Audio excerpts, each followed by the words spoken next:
여러분들 이런 분도 계세요.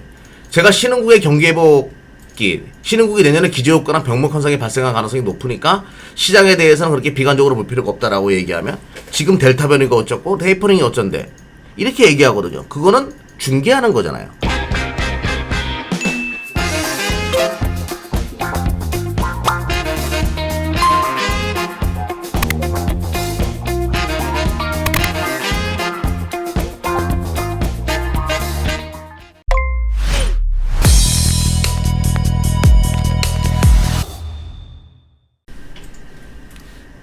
안녕하세요, 이경락입니다.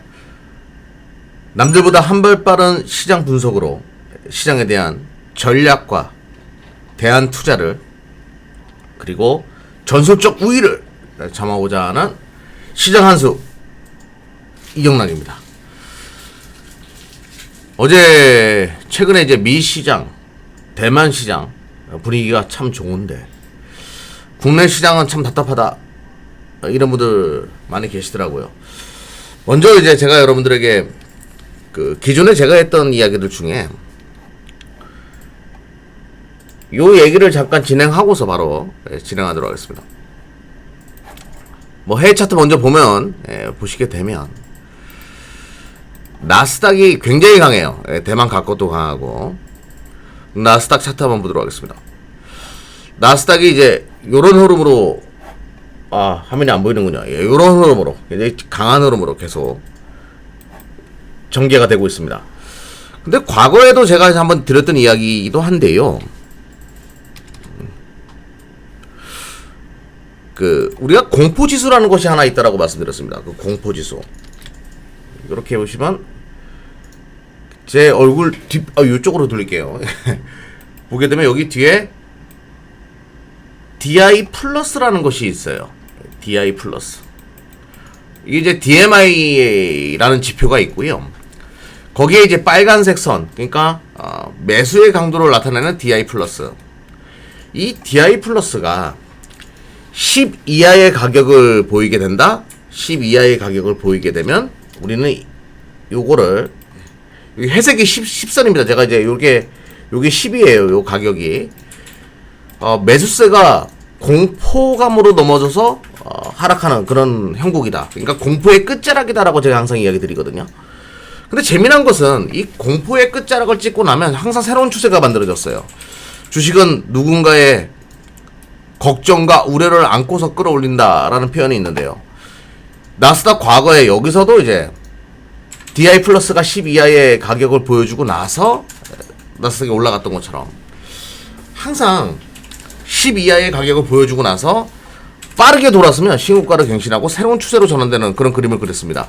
대한민국 지수도 마찬가지예요. 과거로 돌아가 볼게요. 잠시만 기다리세요. 네, 오늘 뭐 난리네요. 시리까지. 예. 자, 작년 무서웠던 11월 랠리를 기억할 거예요. 11월 랠리를 기억하실 텐데 그때도 마찬가지였어요. 10월 30일 날 10 이하로 떨어졌고 11월 1일 날 완벽하게 여기를 찍고서 어떤 그림을 그렸냐면 돌았을 때 굉장히 강한 추세가 만들어지면서 시장이 빠른 회복기를 보여줬습니다. 그리고 우리랑 같은 대만 같은 경우에도 근데 여기서 이제 시장이 돌아서는 속도가 굉장히 빨라야 된다고 제가 이야기를 해요. 대만을 한번 보도록 할게요. 같은 기술주니까. 최근에 여기 있잖아요. 작년이 아니라 5월 달에 TSMC 뭐 우려감 발생하면서 밀렸을 때 10 이하 돌렸었고 찍었었고 여기가 찍었었죠. 돌았을 때 굉장히 빠르게 돌았으니까 반등시 매도라는 그 단어가 무색할 만큼 굉장히 빠르게 이제 회복이 되는 신고가를 그때 갱신했었죠. 이때 신고가를 갱신했었죠. 갱신하는 흐름을 보여줬습니다. 근데 최근에 다시 10 이하의 가격으로 떨어졌어요. 보이시죠? 죄송해요. 뭔가 잘못된 것 같습니다. 참 시리 때문에 10 이하의 가격으로 떨어졌고 최근에 돌았을 때 굉장히 빠르게 돌아서는 대만 흐름에 우리가 볼 수가 있습니다. 굉장히 중요한 포인트겠죠. 그런 흐름을 볼 수가 있는데 근데 우리 코스피는 왜 상대적으로 이렇게 약한가? 대한민국 코스피도 10 이하를 찍었단 말이에요. 좀 크게 확대해서 보여드릴게요.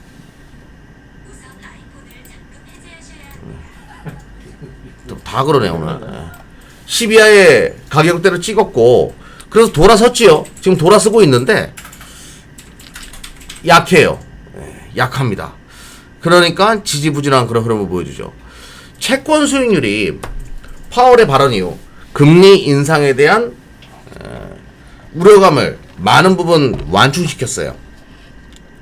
채권 수익률이 최근에 이제 안정화되기 시작했죠. 채권 이거 한번 볼게요.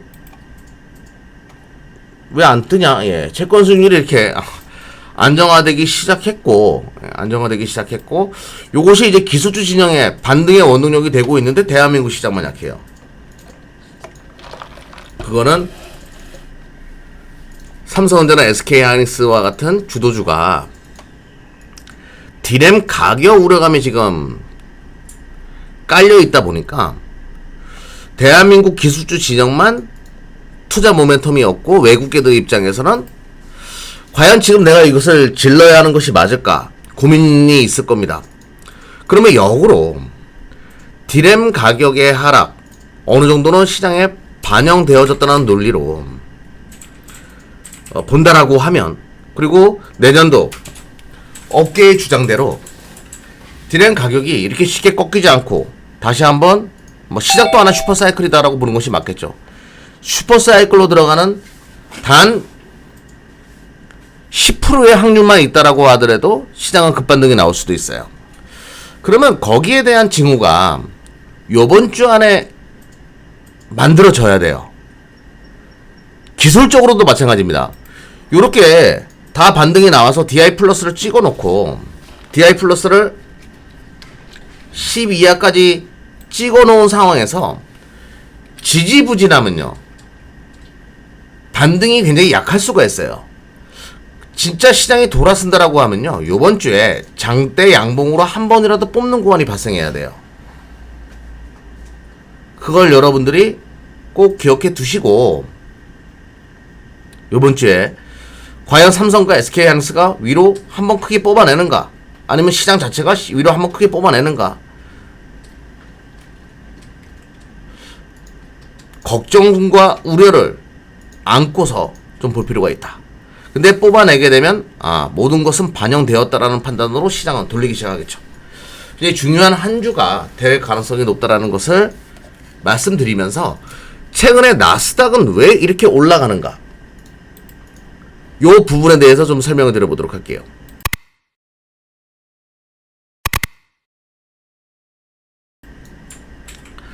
나스닥은 왜 올라가는가? 많은 분들이 이래요. 지금 테이퍼링 우려감이 너무나 많은데, 테이퍼링 우려감도 많고 증시에 모멘텀이 없다는 얘기겠죠.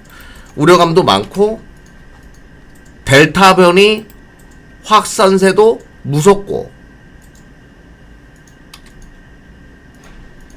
미국의 델타 변이 확산세로 인해 가지고 PMI 지수도 꺾이는데, 경기 회복에 대한 우려감이 증가하는데 투자 포인트가 전혀 없거든요.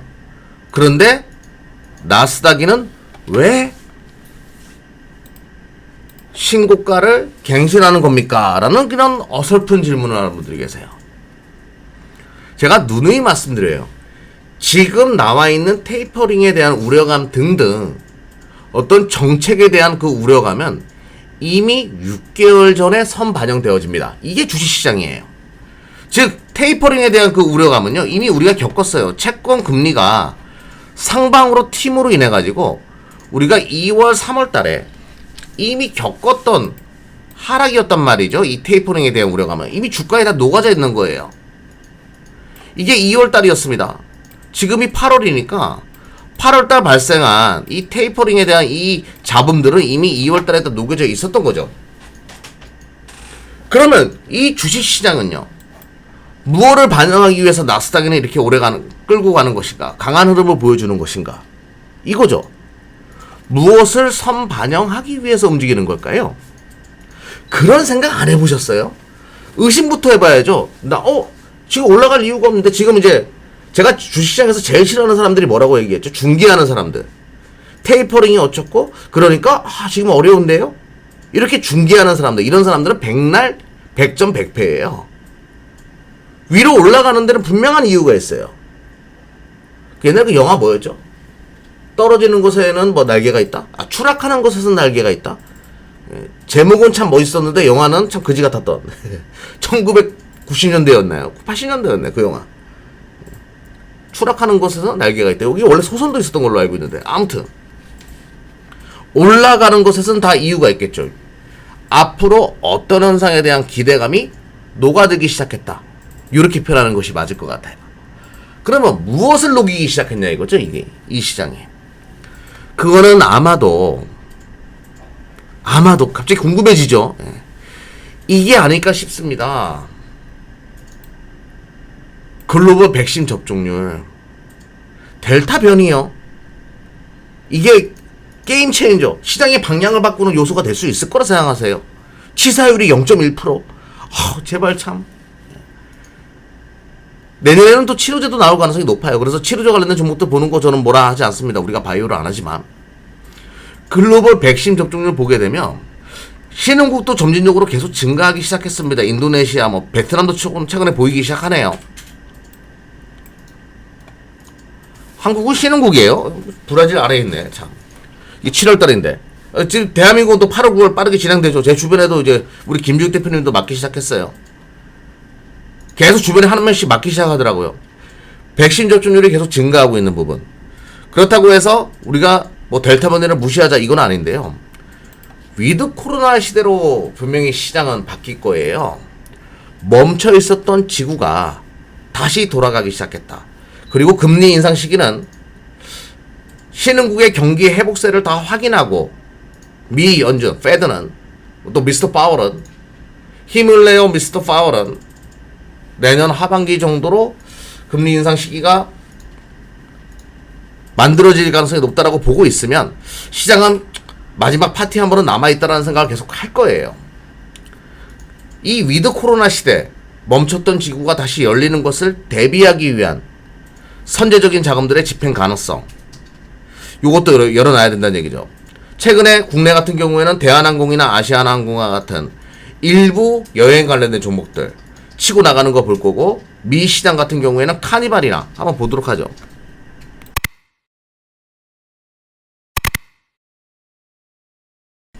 카니발이 크루즈 관련된 종목이죠. 김주욱 대표님 맞나요? 카니발, 이 누워져 있던 종목들 최근에 조금씩 고개를 들기 있단 말이죠. 의심부터 하라고요. 뭐가 고개를 들기 시작하면. 델타 에어라인, 이런 것들도 어제 밀리긴 했지만 델타 에어라인 이런 것들도 바닥을 다지고 꾸물꾸물 거리는 것을 좀 느낄 수가 있는 부분이에요. 시장은 즉 새로운 국면으로 접어들 가능성이 높고 위드 코로나 시대를 좀 준비하자라는 그런 분위기가 만들어질 가능성 열어놔야 된다. 이렇게 보시면 되겠습니다. 자, 그럼 이제 원점으로 다시 돌아와서 한번 이야기해 볼게요.